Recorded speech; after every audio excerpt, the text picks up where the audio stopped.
Hello, the co-creative destiny weavers. Here's airy, fairy, flowery. It is already quite late here in Germany. That's why the lighting is a bit, yeah, it's a bit of a shiny. But I like this, yeah, like almost like a tradition in my life to read out wise stories every Friday. And I love wise stories. That's why I've got a YouTube channel. There's a playlist with Märchen and German fairy tales.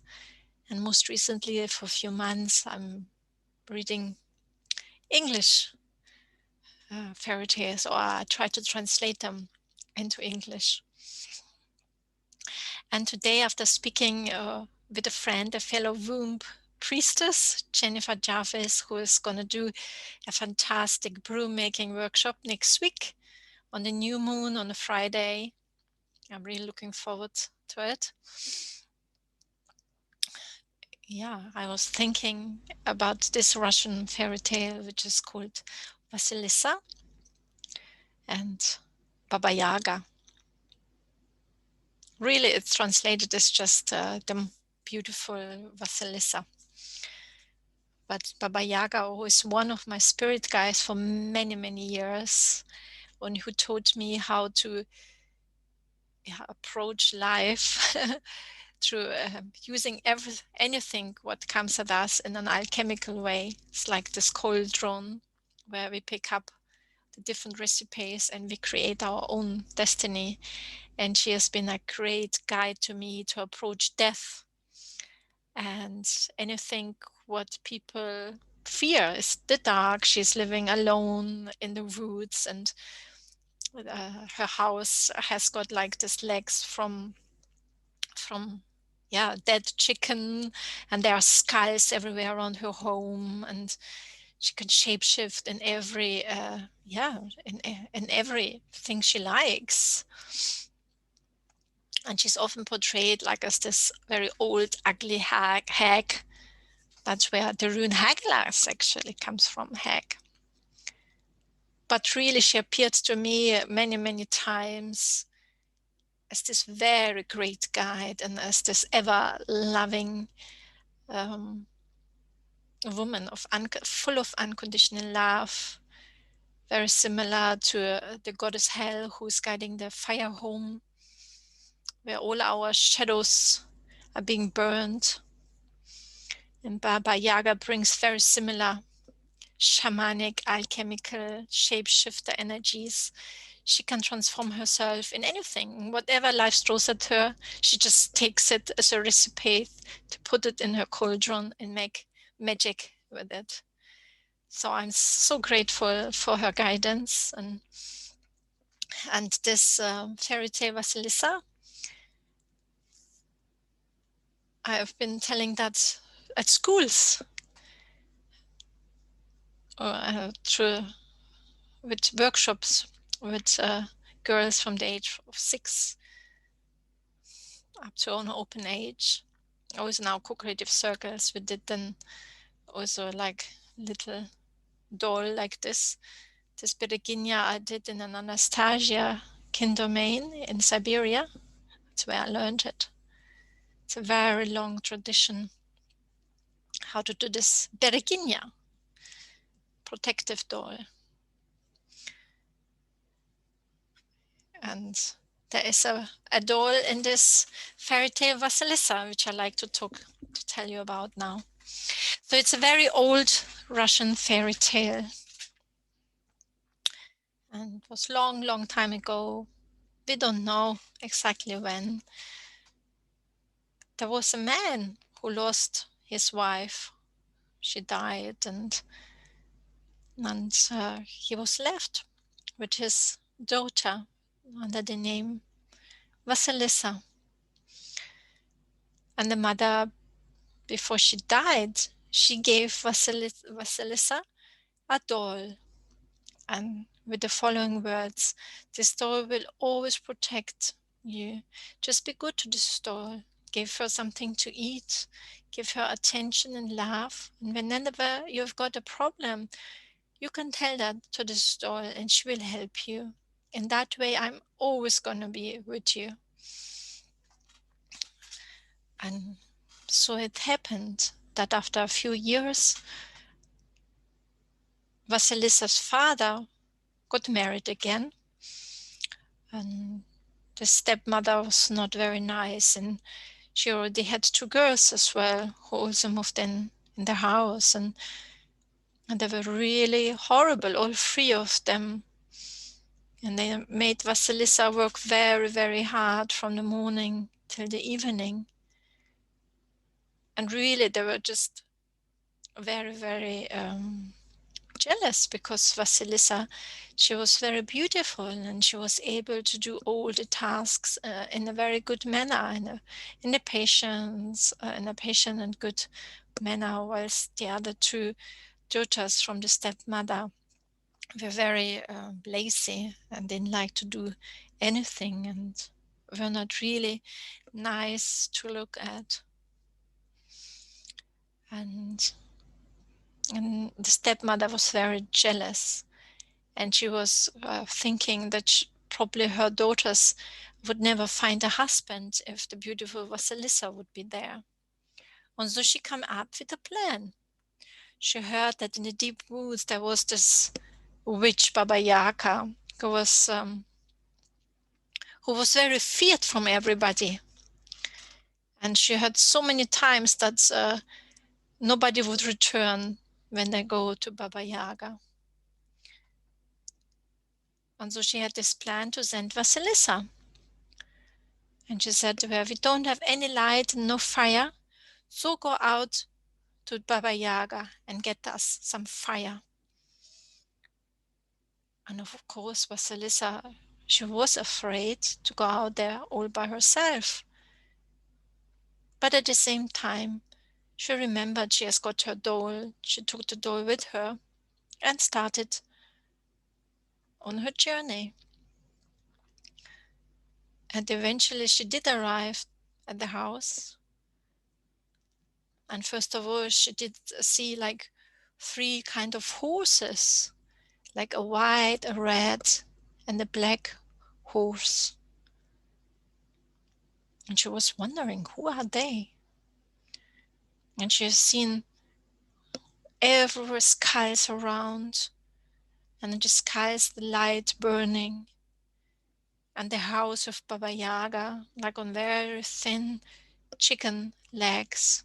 And she was very, very scared to enter. But she realized she had no other choice. She would die all by herself there in the woods. And she could not return without a fire, because otherwise the stepmother would not let her back in the house again. So she put all her courage together and entered. And Baba Yaga really didn't look very welcoming at all. Like you see her in many illustrations, she was very old with a big nose and yeah, really not looking nice at all. And she was saying, who are you coming to disturb me? And Wasilissa explained the situation. She said she needed to get some fire. Otherwise, her stepmother is not going to let her back home again. And you could see Baba Yaga was not happy about it at all. But she said to her, okay, you can stay, but you have to work really hard. You have to clean my whole house, and you have to pick the wheat, like every grain for grain out of this pocket, like all of the whole day, and clean all my house. So the first thing in the morning, I will go away, and when I return in the evening, everything needs to be done. Otherwise, I'm gonna kill you. Phew. And Wasilissa, of course, she started to cry, and I was thinking like she's never going to be able to do all those tasks. But then she remembered her lovely doll. And the doll said, please don't cry, Wasilissa. I'm going to help you. Just go to sleep. And when you get up and when Baba Yaga is gone, I'm going to help you to do all the tasks. And so it happened. As soon as Baba Yaga disappeared the following day, all the tasks have been done, just like in an instant. And Wasilissa observed in the evening how Baba Yaga came on her black horse. And she would not believe her eyes. She really expected her to not be finished with all her work. And she was really angry. What has happened here? I cannot believe you've done it. It cannot be like, it can't be something natural. It must be some kind of magic. And Wasilissa was saying like, yeah, I've been blessed by my mother. And she's helping me that I'm able to do all of this. And Baba Yaga was saying like, oh, I really don't like blessed girls. But I need some more work from you. And she gave Wasilissa again lots and lots to do. And yet again, Wasilissa started to cry and was thinking like, oh, I can never finish this kind of work. And the doll said again, please don't give up. I'm going to help you. And so Wasilissa went to sleep. And when she woke up, she has seen a white horse riding out. And by the time Baba Yaga did ride out with the white horse,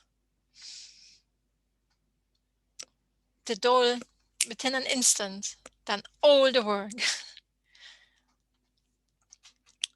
And when Baba Yaga returned with the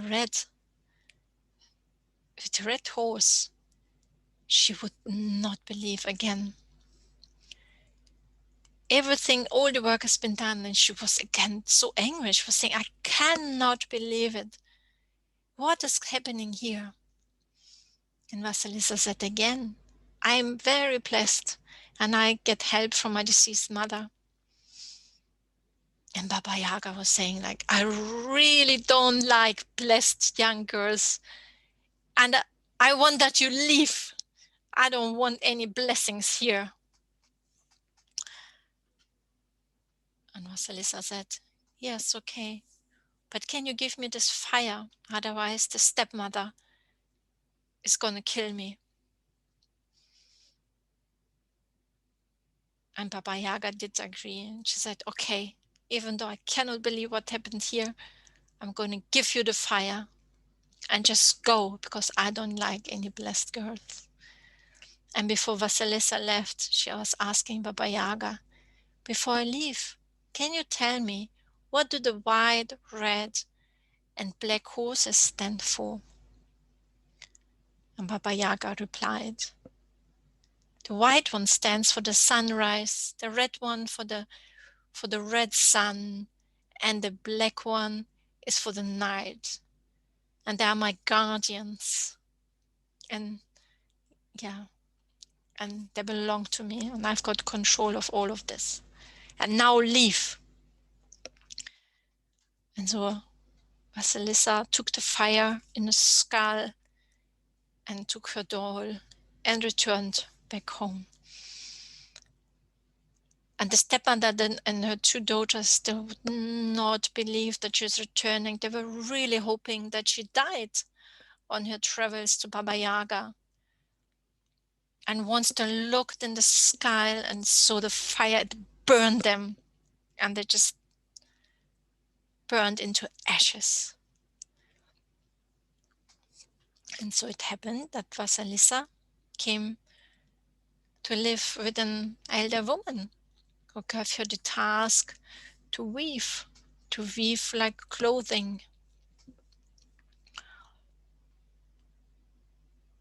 And she was doing this job so well that a king came from the town got interested and was saying like, please let me meet this woman who's doing these shirts in such a beautiful way, who's weaving all those shirts. And so it happened. Once he met Wasilissa, he fell in love with her beauty and with her beautiful hands, which of course she only was able to weave with the help of the doll. So, and then they lived happily ever after. And she became a queen and continued her passion of weaving. And for me, I love this fairy tale so much because it shows the powers of Baba Yaga. She has got like the nature, like the sunrise and the sun and the night, everything under her control. She's like dancing with death, and she's herself like a blessing in herself. When she gives Wasilissa this fire. And what I like especially is like this invisible help of the doll. That's why I like to do workshops where we build ourselves such a doll, Bereginia. It's an old Slavic tradition. Some women do this kind of dolls to attract a partner or to protect the house and for all different for all different occasions. And they're putting the intention what she serves for. And this is exactly what intentional creativity is all about.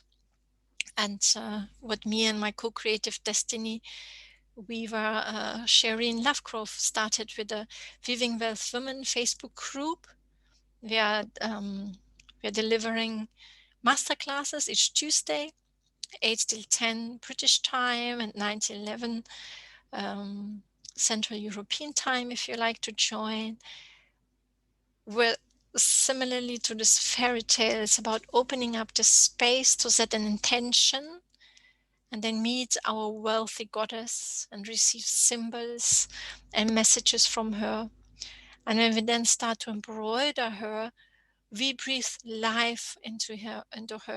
And whatever starts to emerge then afterwards, it's for us like breadcrumbs to follow, like in a fairy tale, and then see what is then coming up.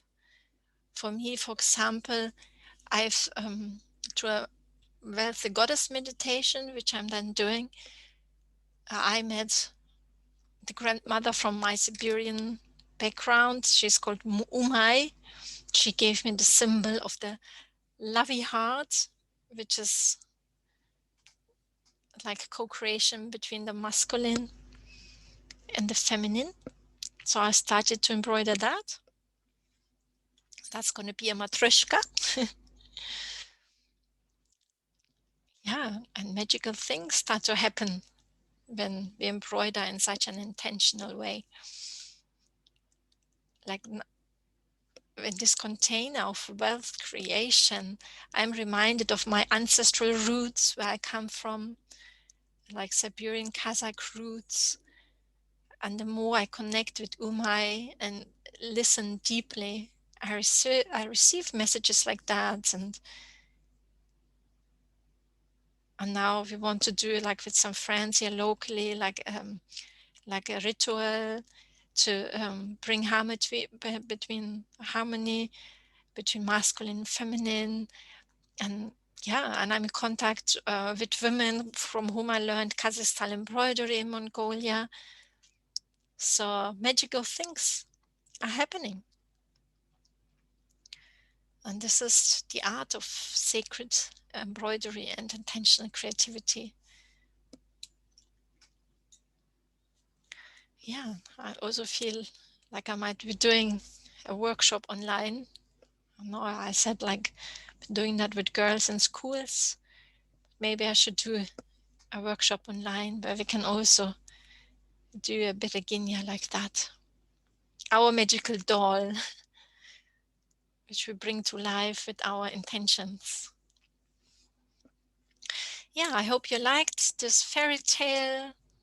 I hope you might want to join our masterclass in the Weaving with Women group next Tuesday, or if you're interested in such a workshop to make your own Bereginia doll, let me know.